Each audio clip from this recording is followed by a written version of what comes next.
everybody, it's the Lawn Gnome, and welcome to the 16th episode of my special segment in 2019 here on my channel, 007, A Bondiful Year. And I have to say that I am very excited for the month of September because the two James Bond films that we are going to be talking about are actual landmarks. Not just landmarks for the James Bond franchise in general, but also for myself as a James Bond fan. So this month we're going to start off with the 1989 film License to Kill, which stars the final appearance of James Bond by Timothy Dalton.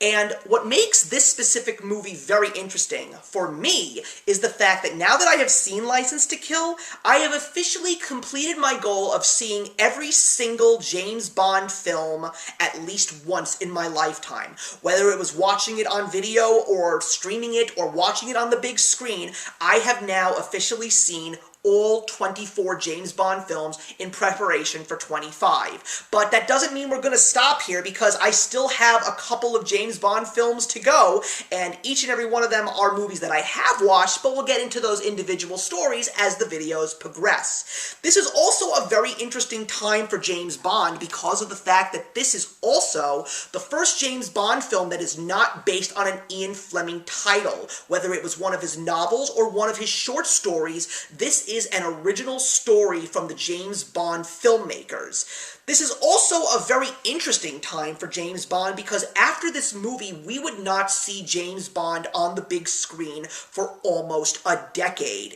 After seeing James Bond on the big screen for almost 4 decades, it is quite surprising to know that James Bond will be taking a break after License to Kill. So, in this movie, James Bond starts off with a very interesting opening sequence. He and his friend, Felix Leiter of the CIA, are in the middle of trying to take down a drug lord named Franz Sanchez, who is played by Robert Davi. If you don't know that name, he actually was one of the Fratelli brothers in the 1985 hit The Goonies. So to actually see him as a James Bond villain is pretty crazy. And of course they foil his plans. They still manage to get to Felix's wedding in probably the most stylish and secret agent way possible. And then of course the story continues, but first we get an amazing song, which is the same name as the title of the film, and it is sung by the wonderful Gladys Knight.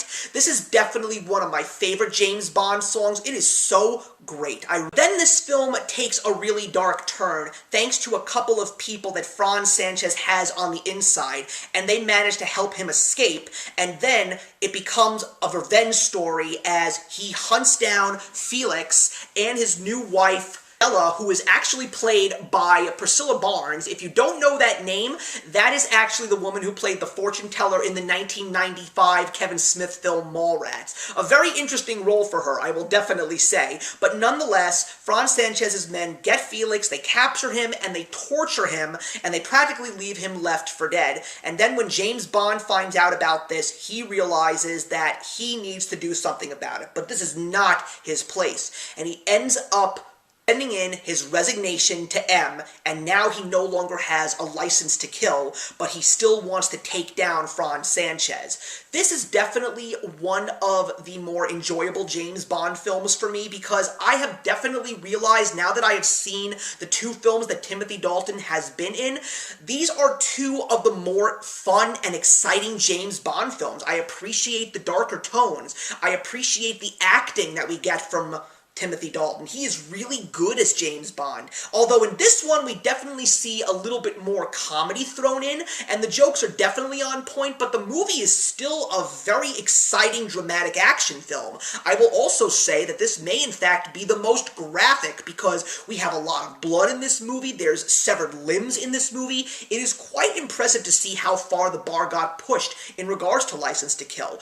But not just that, the story is great as well. I really appreciate the humanity once again that we see in James Bond, and the fact that he's willing to go to great lengths, even putting his own life in danger with the law for the sake of just finding revenge for his very good friend who has helped him for so many years. We also have an excellent cast. We have Talisa Soto, who is Katana from 1995's Mortal Kombat. She plays Lupe Lamora, who is the love interest of Fran Sanchez, but very much like Maude Adams' character in A Man with the Golden Gun, she realizes that she is not really in the greatest places, and thanks to James Bond, she finds a way to get out of it, as well as giving him a helping hand.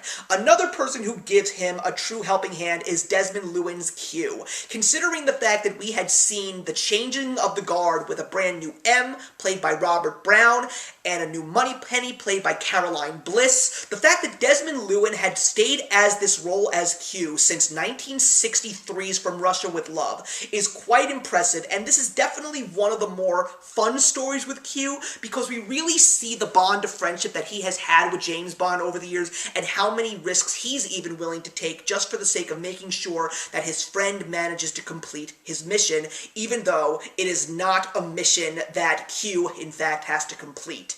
We also get Fran Sanchez in this movie, who is the main villain, and I have to say he's not really a man of words, but he is definitely a very threatening presence. I also really liked the story that was involved with Fran Sanchez. The fact that he is a drug smuggler and finds a way to synthesize cocaine with gasoline so it is undetectable as it goes through customs and borders, and all of those people who want to get a piece of this pie are going to have a much easier time smuggling all these drugs. But still, James Bond knows that it's not about the drugs, he just wants to stop this guy because of what he did to his friend Felix. But probably the best part of this movie, without a doubt, is the Henchmen. We talked about the Henchmen a lot in the James Bond videos that I have done. Some of them are great, some of them are forgettable, but the presence of this specific villain, Dario, is without a doubt one of the best. He may not have much of a role, he shows up sporadically in the film, but he is not a guy of gimmicks or one-liners. Dario is just a cold-blooded killer.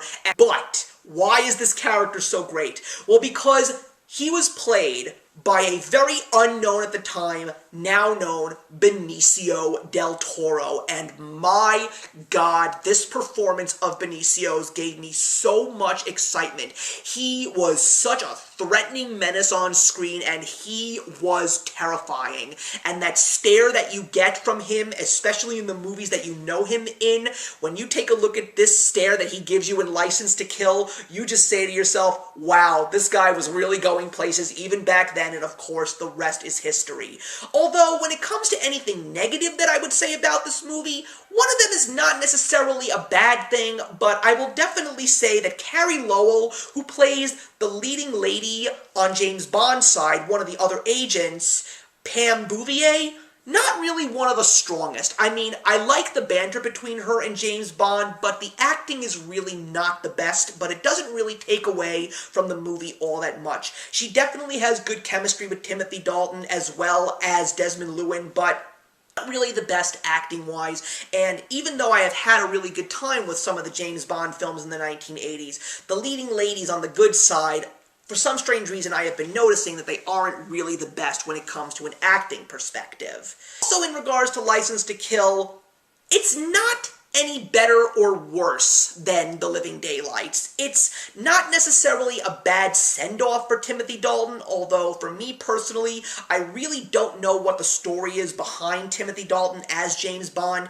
I don't know if he just decided to walk away, or it was because of the fact that James Bond was struggling as a franchise that they just decided not to continue doing James Bond films and go on the hiatus. But this movie is still a very good and enjoyable film. I like the action, I love the characters, I thought the story and the villains and the heroes were all great, but it just wasn't any better than the last Timothy Dalton James Bond film. I will say that the Timothy Dalton James Bond films are two of the better James Bond films that I have ever seen, and if you haven't seen any of these Timothy Dalton Bond movies, I highly recommend that you give them a shot. They were definitely something that set the bar for what James Bond was going to be moving forward when we finally saw James Bond back on the big screen in 1995. And of course, we're going to get to that specific film in the next video. But License to Kill is good, guys. I really enjoyed it, and I'm going to give it 3 stars out of 4. Thank you so much for watching, everybody. Put your comments in the box below, and let's discuss License to Kill, and I will see you in the next episode. Hey, thank you so much for stopping by my channel today. If you're new here and want to see more of what my channel has to offer, please click on the link to my last video, or hit that subscribe button to be kept up to date with all of my uploads. Content of all sorts is posted here quite often, so trust me, you do not want to fall behind. I will see you in the comments, and actions speak louder than words.